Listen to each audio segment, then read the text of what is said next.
저희 사도신경 신앙 고백으로 예배 시작하시겠습니다. 전능하사 천지를 만드신 하나님 아버지를 내가 믿사오며 그 외아들 우리 주 예수 그리스도를 믿사오니 이는 성령으로 잉태하사 동정녀 마리아에게 나시고 본디오 빌라도에게 고난을 받으사 십자가에 못 박혀 죽으시고 장사한 지 사흘 만에 죽은 자 가운데서 다시 살아나시며 하늘에 오르사 전능하신 하나님 우편에 앉아 계시다가 저리로서 산자와 죽은 자를 심판하러 오시리라.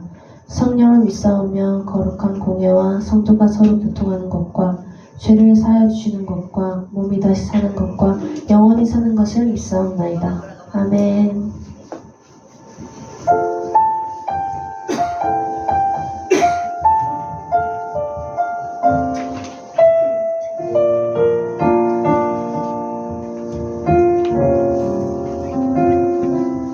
온 땅에 주인 되신 주님이 내 이름 아시며 사랑한 맘 돌보네.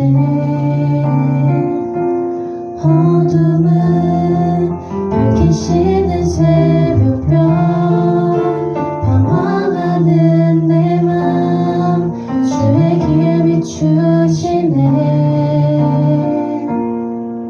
나로 인함이 아닌 주가 행하신 일로 나의 행함이 아닌 오직 주로 인하여 나는 오늘 피어다지는 이름 없는 꽃과 같네. 바다에 있는 파도 원하지만 주는 나를 붙드시고 부르짖음 들으시며 날 귀하다 하시네.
부를 찬양은 당신의 날에라는 찬양인데 저희 중고등부 코람데오 내에서 추천 찬양을 2곡씩 받아서 하기로 했어요. 그 중에 한 곡인데 다 같이 기쁘게 찬양 드렸으면 좋겠습니다. 다 같이 일어나셔서 찬양 드리시겠습니다.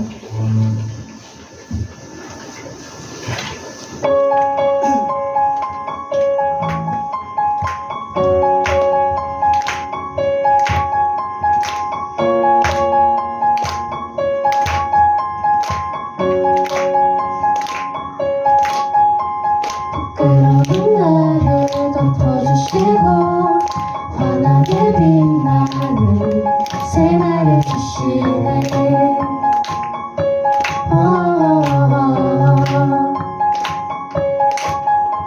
평범한 하루도 우리의 목소리도 당신이 나를 누리며 살아가네.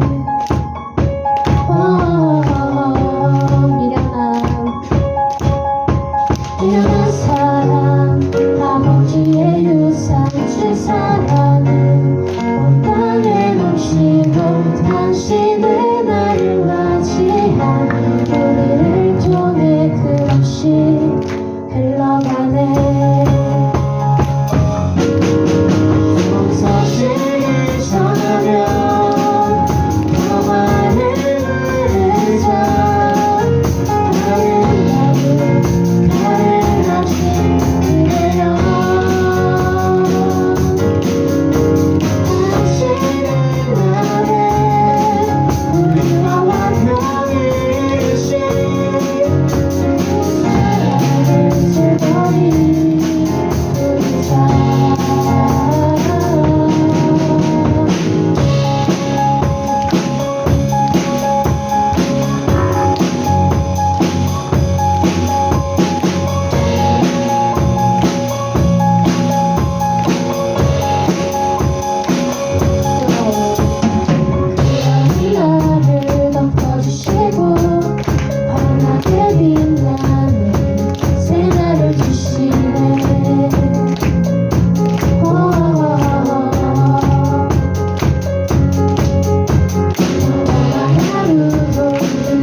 마지막으로 드릴 찬양은 주님의 시선이란 찬양인데, 이 찬양 부제가 나는 38년 된 병자입니다라는 찬양이에요. 이 이유가 요한복음 5장에 나오는 병자를 예수님께서 안식일에 치료해주신 내용인데, 그때 예수님의 시선을 느끼며 다 같이 주님의 시선 찬양 드리시겠습니다.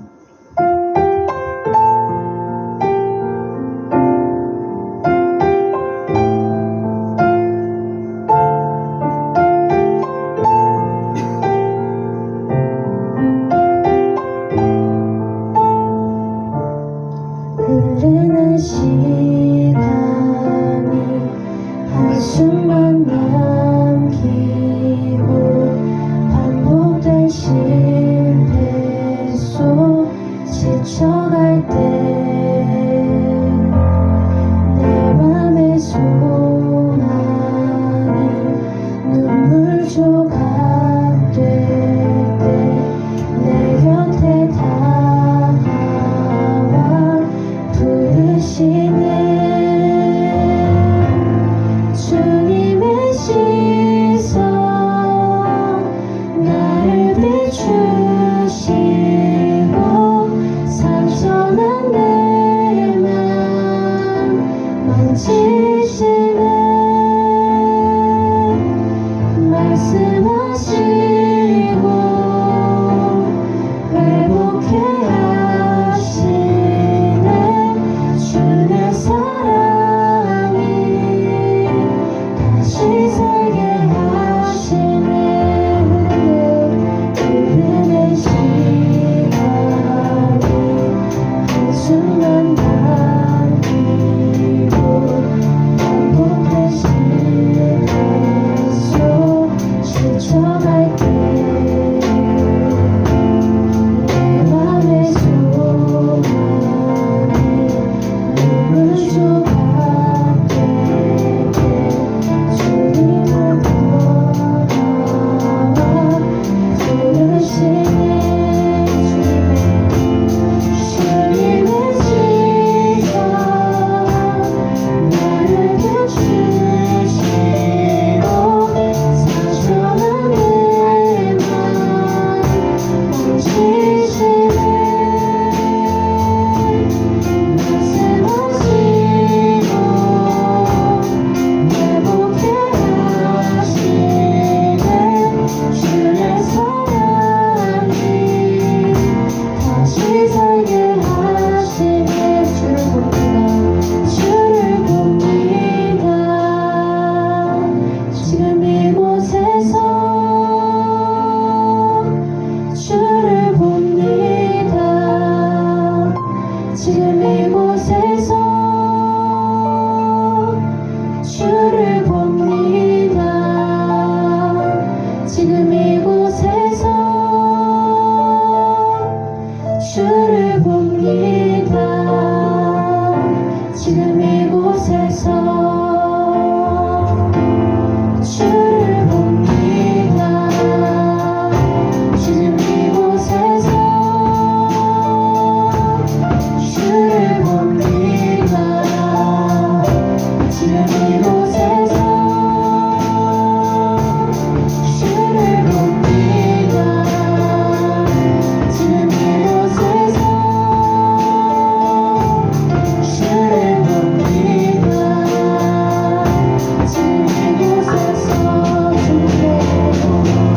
주님의 시선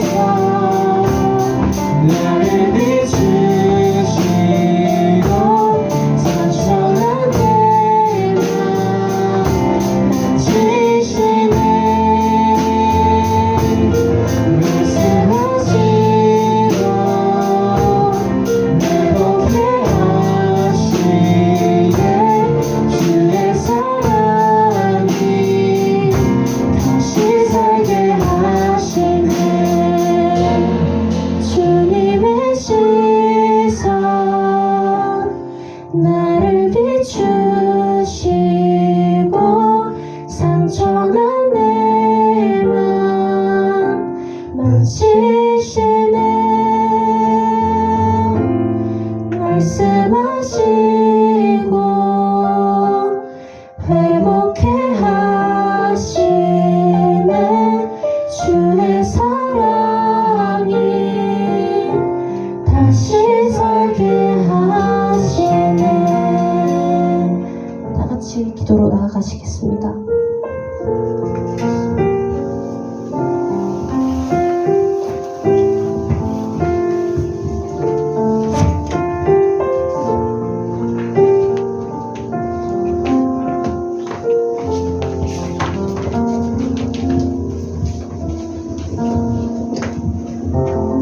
기도드리시겠습니다.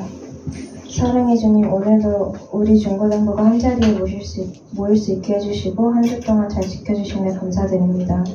내일이면 새로운 학년을 시작하는 첫날입니다. 앞으로 우리 중고등부 모든 친구들이 새로운 친구들과 1년 동안 잘 적응하고 무탈하게 지낼 수 있도록 도와주시고 지켜주세요.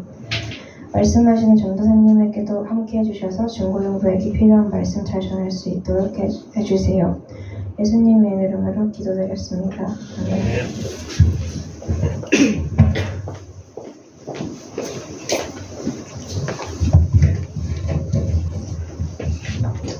네, 오늘 함께 나눌 하나님 말씀 이사야서 6장 1절에서 3절까지 말씀입니다. 이사야서 6장 1절에서 3절까지 말씀. 네, 그 구약성경 중간 정도 있고요. 1000페이지 정도대로 넘어가야 있습니다. 이사야서 예레미야, 에바 이 정도 순으로 있는데요. 네, 이사야서 6장 1절에서 3절까지 말씀. 다 찾으신 줄로 알고 말씀이 짧으므로 우리 다 같이 한 목소리로 읽도록 하겠습니다. 시작. 우시야 왕이 죽던 해에 내가 본즉 주께서 높이 들린 보좌에 앉으셨는데 그의 옷자락은 성전에 가득하였고 스랍들이 모시고 섰는데 각기 6날개가 있어 그 둘로는 자기의 얼굴을 가리었고 그 둘로는 자기의 발을 가리었고 그 둘로는 날며 서로 불러 이르되 거룩하다 거룩하다 거룩하다 만군의 여호와여 그의 영광이 온 땅에 충만하도다 하더라. 아멘. 네, 지난주에 이어서 오늘도 구약 성경 말씀입니다. 이렇게 보니까 저희가 생각해보니까 3주 연속으로 자리를 바꿨었죠. 좀 많이 어색하긴 하네요. 네, 오늘 말씀 지난주에 이어서 구약 성경 이사야 선지자의 말씀입니다. 말씀은 이사야 선지자가 하나님께 명령을 받는 그런 장면으로 시작하죠. 우리가 저번 주에 그 말씀 배경으로 예레미야 선지자에 대한 내용을 들으면서 이 사울과 다윗, 솔로몬 이후로 이스라엘 나라가 둘로 나뉘었다는 것을 저번에 말씀드렸었잖아요. 각각 남북으로 나뉘었고 남쪽의 나라의 이름이 남유다, 그리고 북쪽 나라의 이름이 북이스라엘로 불렸다고 말씀을 드렸었습니다. 오늘 등장하는 이 선지자 이사야는 남유다에서 활동했던 선지자였습니다. 이사야가 활동하던 기간 동안에 이 남유다의 왕은 무려 5번이나 바뀌었습니다. 이사야는 약 60년 동안을 선지자로 활동하다가 순교했다고 알려져 있는데요. 오늘 본문이 이사야 6장 1절은 이사야가 처음으로 하나님의 부르심을 받은 때를 보여주고 있습니다. 우리 다 같이 한번 본문 1절 말씀 다시 한번 읽어보도록 하겠습니다. 쉬운 성경 버전으로 읽겠습니다. 시작. 우시야 왕이 죽던 해에 내가 보니 주께서 높이 들린 보좌 위에 앉아 계셨다. 그리고 주의 옷자락이 성전을 가득 채우고 있었다. 자, 이렇게 다른 것도 아니라 가장 먼저 이 시기, 우시야 왕이 죽던 해라고 밝히는 데는 조금 특별한 이유가 있습니다. 우시야 왕은 지금으로 치면 중3이죠. 근데 16살의 나이에 즉위를 했습니다. 그러니까 16살의 나이에 왕이 되었다는 것이죠. 우리가 저번 주에 살펴봤을 때 이 북이스라엘과 남유다 통틀어서 40명의 왕이 있었다고 했는데 그 40명의 왕 중에서 채 10명도 안 되는 왕이 하나님의 말씀을 따랐다. 그러니까 되게 적은 왕들이 하나님의 말씀을 따랐다. 그렇게 배웠었죠. 우시야 왕은 그 다른 수많은 왕들과는 다르게 하나님의 말씀을 잘 따르고 하나님께서 원하시는 대로 그렇게 행동하며 살았습니다. 자신만 그런 게 아니라 자신의 나라, 자신의 백성을 그렇게 다스리고 그렇게 통치했죠. 사실 우시야 이전에 남유다의 상황이 되게 좀 혼란스러웠습니다. 예레미야 때는 아예 나라가 박살나기 직전까지 놓였다면 이 우시야 왕이 즉위하게 한 4-5명의 왕이 전부 다 피살되거나 살해되거나 그런 사건이 일어났기 때문입니다. 즉 이렇게 왕의 자리가 계속해서 바뀌니까 나라도 많이 흔들리고 위태로운 그런 상황이었겠죠. 그러나 이 우시야가 왕이 되고 나서부터 남유다는 안정을 되찾기 시작합니다.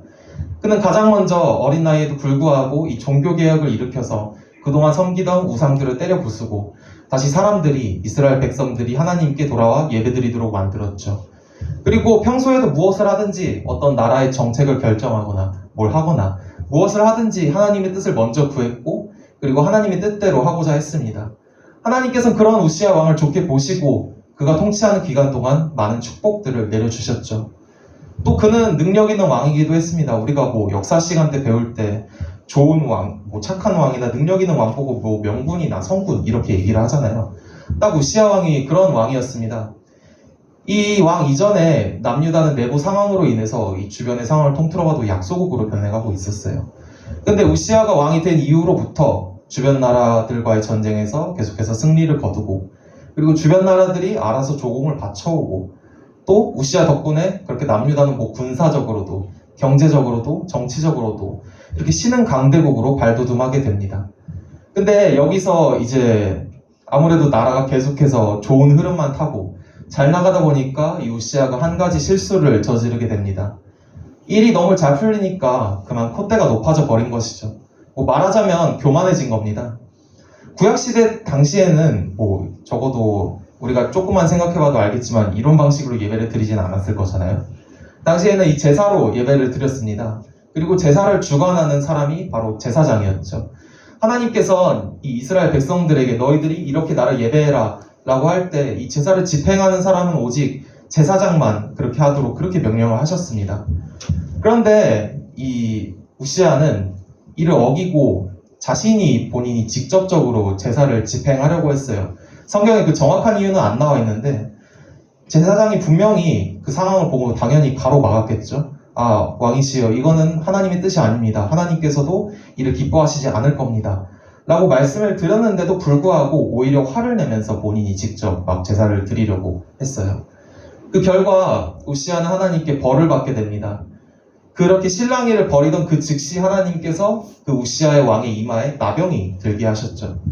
이 나병은 뭐 다른 말로는 문둥병, 요즘으로는 막 한센병이라고도 합니다. 이 당시 나병은 굉장히 위험한 전염병이었어요. 뭐 비유하자면 우리가 4년 전쯤에 이제 코로나 처음 터졌을 때 있잖아요. 전부 다 비대면으로 전환되고 코로나 걸린 사람들 막 동선 다 밝히고 그리고 막 격리 조치하고, 그땐 백신이 없었으니까 뉴스에도 막 걸리면 죽는 병 이렇게 되게 무섭게 얘기를 했었잖아요. 딱 그거랑 비슷하다고 보시면 됩니다. 우시야도 그 나병에 걸린 즉시 격리를 당합니다. 이 예배당인 성전에 들어갈 수도 없었고 본인의 자리이자 집인 왕궁에 들어갈 수도 없었죠. 왕으로 하던 일도 이젠 할 수가 없으니 자신의 아들이었던 요담이라는 사람에게 바로 그 왕의 전권을 맡기게 됩니다. 결국 그는 평생 또 다른 궁전에서 홀로 떨어져서 계속해서 살아야 했고 결국 그렇게 죽게 되었습니다. 물론 우시야 왕이 초반에는 잘 나갔어요. 하나님 보시기에도 좋았고 선한 그런 왕이었는데 또 그 가운데 이 자신의 나라를 부강하게 더 좋게 만들고 싶은 그런 기대와 소망이 있었겠죠. 하지만 그는 결국 자신의 교만으로 인해 모든 것을 망가뜨리고 말았습니다. 자, 이렇게 왕위가 교체되는 중요한 시기에 우리 본문 1절 맨 처음에도 나와 있죠. 우시야 왕이 죽던 해에 이렇게 중요한 시기에 하나님께서 이사야를 부르신 겁니다. 이스라엘에게 하나님의 뜻을 정하는 그런 중요한 일을 이사야에게 맡긴 것이죠. 오늘 본문 말씀은 이 이사야가 하나님의 부르심을 받을 때 보게 된 환상에 대해서 얘기하고 있습니다. 환상의 내용은 이렇습니다. 환상에서 성전에 높이 들려있는 보좌가 있고 그곳에 하나님께서 앉아 계시는 것을 이사야가 봅니다. 그리고 그 주변에는 이 스랍이라고 불리는 천사들이 하나님을 찬양하고 있었다고 나와 있죠. 제가 이미지를 가져올까 하다가 말았는데 저거 뭐 본문에도 나온 것처럼 좀 그 형태가 좀 괴상해요. 6날개를 가지고 있었다고 하고 뭐 어떤 사람의 머리나 팔다리, 우리가 생각하는 그런 천사의 이미지와는 완전히 다르죠. 이 천사들은 6개의 날개를 가지고 있었는데 이 6날개 중에 2날개로는 먼저 발을 가렸습니다. 이 발을 가린 이유는 뭐 천사들이 하나님을 지키는 그런 천사들이다 보니까 아무래도 좀 거룩하고 그런 이미지가 있잖아요. 당시 이스라엘은 그 사막 지역, 중동 지역의 국가였습니다. 그렇기 때문에 그리고 그 사람들도 지금 우리처럼 아예 다 덮여진 그런 신발을 신고 다니진 않았겠죠. 약간 샌들 같은 그런 신발을 신고 다녔습니다. 그래서 가장 먼저 더러워지는 부위가 발이었어요. 그래서 이스라엘 사람들은 이 발을 좀 자주 더럽혀지는 부위였기 때문에 굉장히 어떤 불경건한 그런 것으로 취급을 했습니다. 때문에 이스랍이라는 천사들은 2날개로는 먼저 발을 가리고 그리고 2날개로는 얼굴을 가렸습니다. 얼굴을 가린 이유는 바로 하나님 곁에 있는데 이 하나님에게서 나오는 그런 영광스러운 빛을 직접 볼 수 없었기 때문입니다. 그리고 나머지 2날개로는 이제 뭐 날아다녔겠죠. 이 광경을 이제 이사야가 환상으로 보게 된 것입니다. 우리 다 같이 이 본문 3절 말씀 한번 읽어보도록 하겠습니다. 시작. 천사들이 서로를 부르며 말했다. 거룩하시다, 거룩하시다, 거룩하시다. 만군의 여호와시여, 여호와의 영광이 온 땅에 가득합니다. 자, 거룩하다는 거를 한 문장으로 얘기해 볼 수 있는 친구 있나요? 왜 눈을 자꾸 피하죠? 물론 뭐 발표시키진 않을 거예요. 이 거룩하다는 것은 뭐 사전에 찾아보면 그냥 성스럽고 위대하다 라는 표현으로 나옵니다. 성경에 나온 거룩을 뭐 성경이 맨 처음에 한글로 쓰여지진 않았을 거잖아요. 계속해서 말씀드리지만은 이 이스라엘 사람들이 맨 처음 썼던 그 이스라엘 사람들의 원어로 한번 그 거룩의 의미를 보면은 이 카도시라고 하는 그런 단어가 있습니다. 이 카도시라는 단어는 뭐 거룩의 의미도 있어요. 하지만 좀 더 보다 정확히 말씀을 드리자면은 구별되다는 의미에 더욱더 가깝습니다. 뭐 우리가 잘 알듯이 하나님께서는 거룩한 분이십니다. 우리가 계속해서 예배를 통해 들어오고 뭐 공과를 통해 들어오고 사람들도 그렇게 말을 하죠. 성경에서 거룩은 구별되었다는 뜻으로 자주 사용됩니다. 하나님께서 거룩하시다는 건 하나님께서 구별되었다는 건 즉 그 죄와 철저히 구별되었다는 것을 말합니다. 다시 말하면 하나님은 죄와 아무런 관련이 없고 죄와 완전히 동떨어진 분이라는 것이죠. 또한 그 거룩은 깨끗함을 의미합니다. 마치 뭐 물과 기름이 섞이지 않는 것처럼 더러운 죄와 거룩한 하나님 또한 마찬가지입니다. 결코 같이 있을 수도 없고 결코 같이 섞일 수도 없는 것이죠. 이 이사야의 환상 속에서 천사들이 하나님을 찬양하고 있을 때 하나님의 거룩한 영광이 땅에 가득 찼다고 그렇게 나옵니다. 여기서 영광은 그 하나님의 어떤 존재와 성품이 직접적으로 드러나는 것을 의미합니다. 그러니까 이 3절의 말씀은 죄악이 없는 깨끗하고 완전한 하나님의 성품이 그 성전 안에 가득 찬 그런 모습을 보여주고 있는 것이죠. 스랍 천사들은 이렇게 거룩하다는 표현을 사용하면서 하나님의 그 거룩하심을 높여서 찬송하고 있습니다. 이 보통 선지자들을 보면은 하나님을 만나고 나서부터 선지자 활동을 시작해요.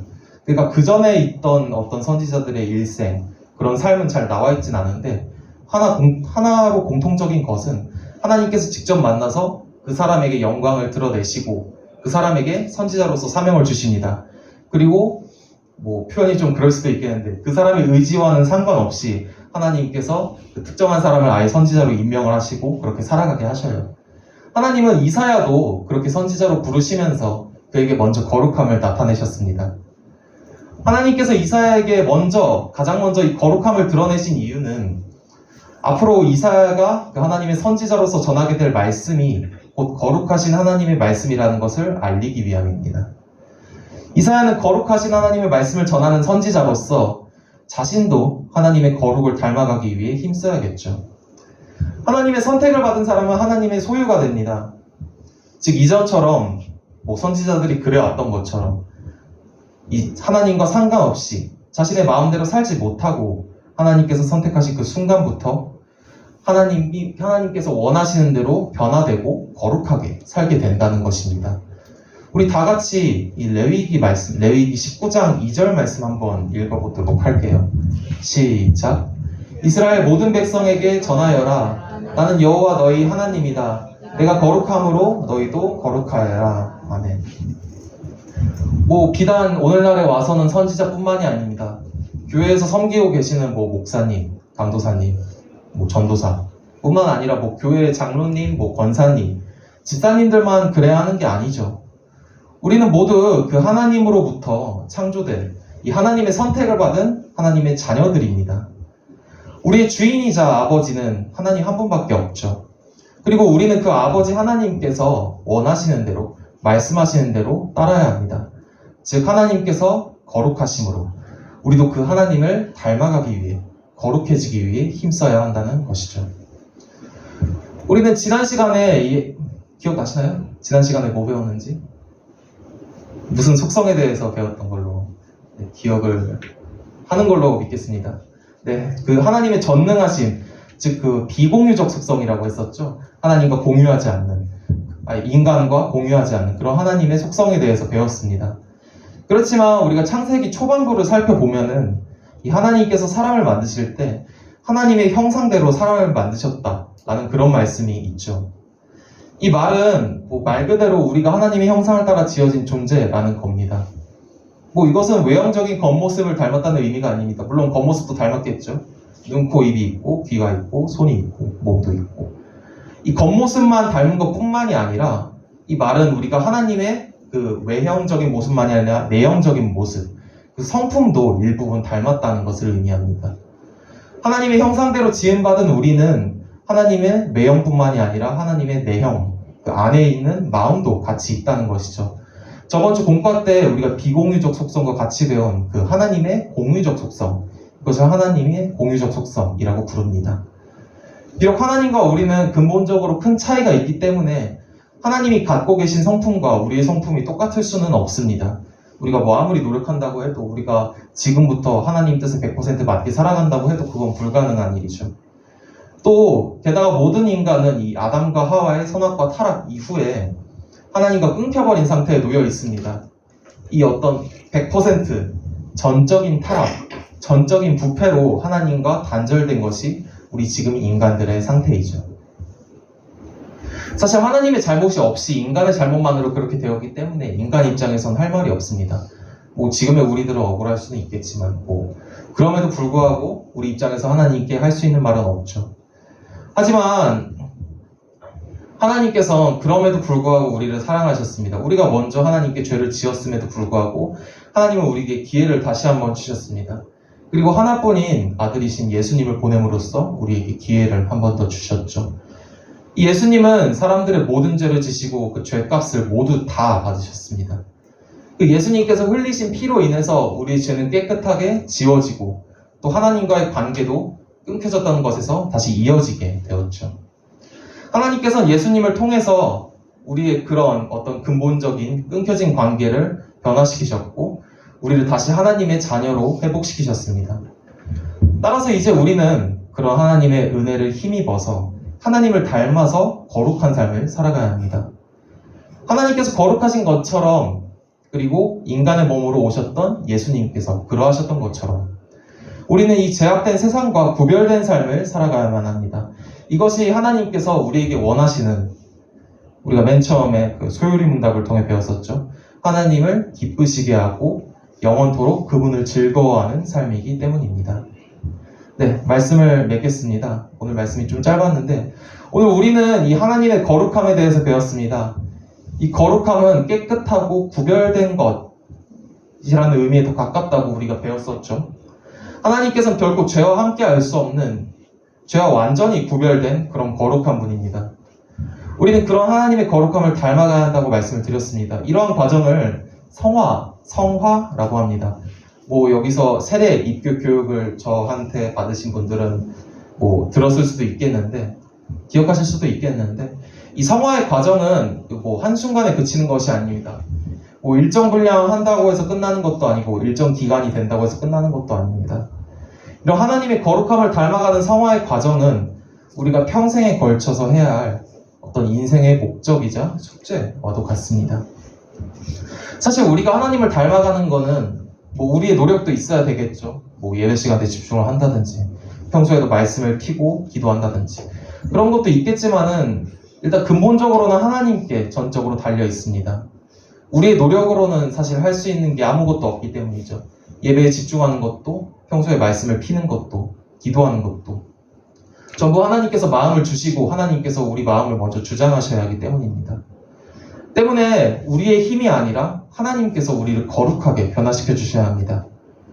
하나님께 구함으로 우리가 먼저 하나님께 기도의 시간을 가짐으로써 이 내 삶에 죄악된 더러운 부분들을 차츰차츰 변화시켜 나가야 합니다.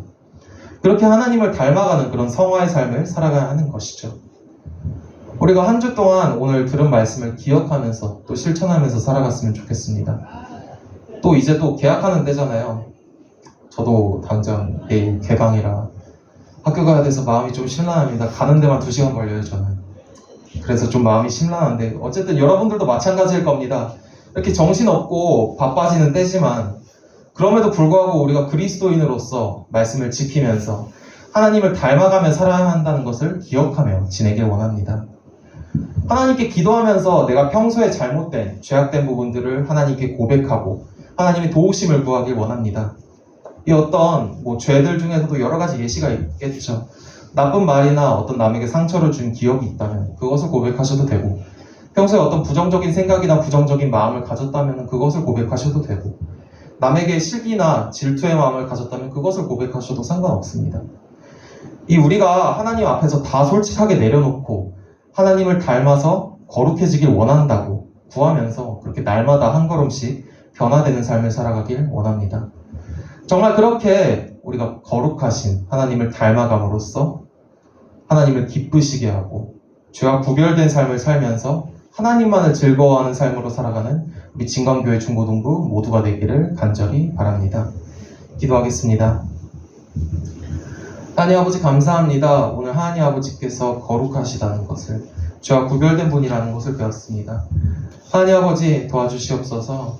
우리가 정말 그 하나님 아버지께서 우리에게 넘치는 갚을 수 없는 은혜를 주셨다는 것을 기억하면서 우리가 그 은혜에 힘입어서 우리 또한 하나님을 닮아서 살아갈 수 있도록, 그런 마음이 생길 수 있도록 도와주시옵소서. 하나님을 닮아감으로써 우리 삶 가운데 진정한 기쁨이 있게 되길 원합니다. 하나님을 닮아서 말하고 생각하고 행동하고 살아가면서 그렇게 삶으로써 하나님께 예배드리길 원합니다. 하나님 아버지 인도하여 주시옵소서. 감사드리며 예수님 이름으로 기도드립니다. 아멘. 헌금 찬양 주님의 시선 다 같이 찬양 드리겠습니다.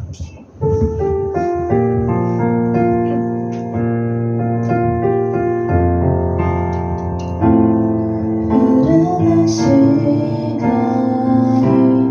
한숨만 남기고 반복된 실패 속 지쳐갈 때 내 맘의 소망이